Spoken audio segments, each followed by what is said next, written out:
Attack on Titan episode 54, or episode 16 of season 3, begins the series' coverage of volume 21 by covering the first two chapters of said volume. Chapter 79, titled Perfect Game, and Chapter 80, titled The Unknown Soldiers, or The Nameless Soldiers, depending on the translations you're reading. These two chapters are probably in unison some of my favorite chapters in the entire series. There's just something so beautiful about the struggle the Survey Corps are currently facing.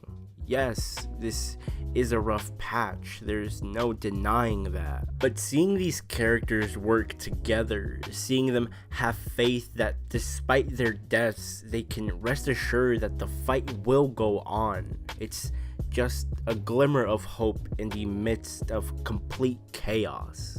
Now, when looking into the chapters, both chapters 79 and 80, in a way, serve the same purpose.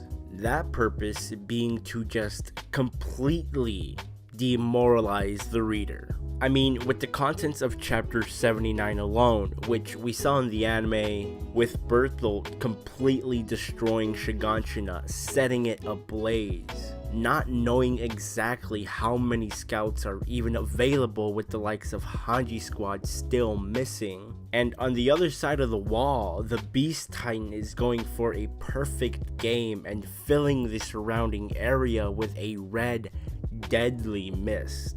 And I mean, we can't forget Eren got damn near punted, for fuck's sake. Hopeless. Things just seem hopeless. And things don't seem to be getting any more hopeful with chapter 80, as not only does Mikasa's, Connie, Jean's, and Sasha's attempt to even getting a scratch on Bertholdt fail, but Reiner is back and seems to be ready to tag back into the fight. Fuck the operation. The way things are going, it's looking like there won't be any more operations after this. Though, despite the hopelessness, despite the pile of lifeless bodies that are constantly getting destroyed by incoming rocks, the person responsible for humanity even making it this far does what's expected of him. And even if his proposal is one that in the grand scheme of things should make humanity's survival truly hopeless, the faith Erwin has in his soldiers, the faith he has in Levi, Hange, and everyone else, makes his potential loss not seem like that big a deal, despite being the most important person to humanity at the moment. Erwin, way back during season 1, after detailing his plan to all of the cadets that might be interested in joining the Survey Corps, and after watching more than half of those potential recruits step out and choose to join other factions until only a few remained, had only one question for them.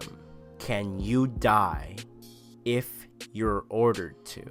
And never throughout all my time reading and watching this series, the thought that Erwin would one day have to make that decision for himself chose to cross my mind. Maybe it's because of how Erwin is as a character, assured, or at least pretends to be, and determined, that I thought he'd never be in a place where he would have to make such a decision.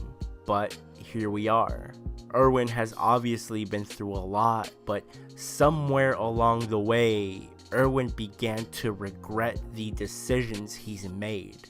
He began to wonder whether if all the gambles he's taken up until this very moment were the correct ones. And if you've seen the No Regrets OVA, which if you haven't, you definitely should, you know what happens when you begin to regret the choices you've made. You begin to let others make decisions for you, and according to Erwin, all that's left for you then is to die. And shifting the focus from Erwin to Levi for a moment here, it's noteworthy that Levi made this choice for Erwin. Because if you recall in the forest during episode 19, Levi left it up to Eren whether he wanted to either handle Annie, the female Titan himself, or trust in the Levi squad. And even more recently, during episode 45, while Rod Reese was transforming into that gigantic abomination of a Titan, and everything was collapsing on top of them, Levi once again told Eren that he had to make a choice. And I mean, yeah, sure, Levi letting Eren make these decisions for himself can be seen as Levi encouraging Eren to think for himself and not solely relying on the intelligence of others. But I don't know, I think it's something more than that. Levi, since we've known him, has been somebody who has been afraid of making decisions. He's avoided them every chance he's gotten. I mean, he was even pretty reluctant when he was chosen by Erwin in being the person responsible for the Titan Serum.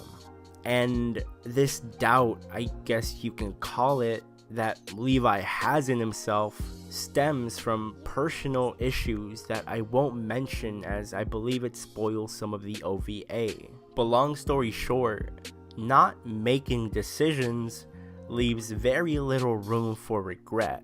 And with Erwin leading various brave soldiers to their inevitable deaths, and the second in command, Hange, still not confirmed either dead or alive, I think it's fair to say that out of the remaining known to be alive troops, Levi is the most suitable commander the Survey Corps have.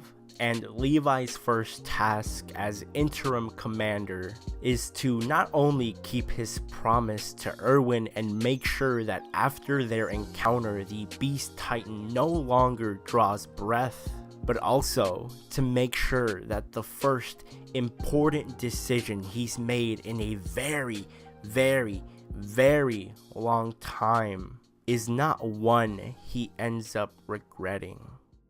But hey, these are my thoughts and I'm curious to read yours. If you're an anime only, let me know how you felt about this episode and any predictions you may have. This episode gave us a lot, though things look bleak for Erwin and those bunch of soldiers that gave their hearts in the hopes of this mission's success. But what are the chances that maybe Erwin and maybe a couple of other soldiers survived the ride to hell? Levi has a plan to hopefully handle the Beast Titan, but how do you think the scouts inside the wall will take care of both Bertolt and Reiner with such a small amount of troops? And also, the Beast Titan definitely made a baseball reference this episode. What does that make you anime-onlys think?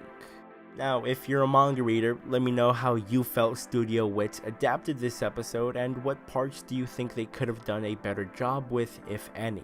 Also, feel free to discuss anything I forgot to mention in the comments below. Please like the video if you enjoyed it, it helps the channel out a lot. Also, feel free to follow me on Twitter, link in the description. And of course, subscribe to the channel and hit that bell. That way you don't miss a video and can continue watching Attack on Titan and many other series with me. And with that being said, I hope you have a great rest of your day and I'll see you all soon. Bye bye.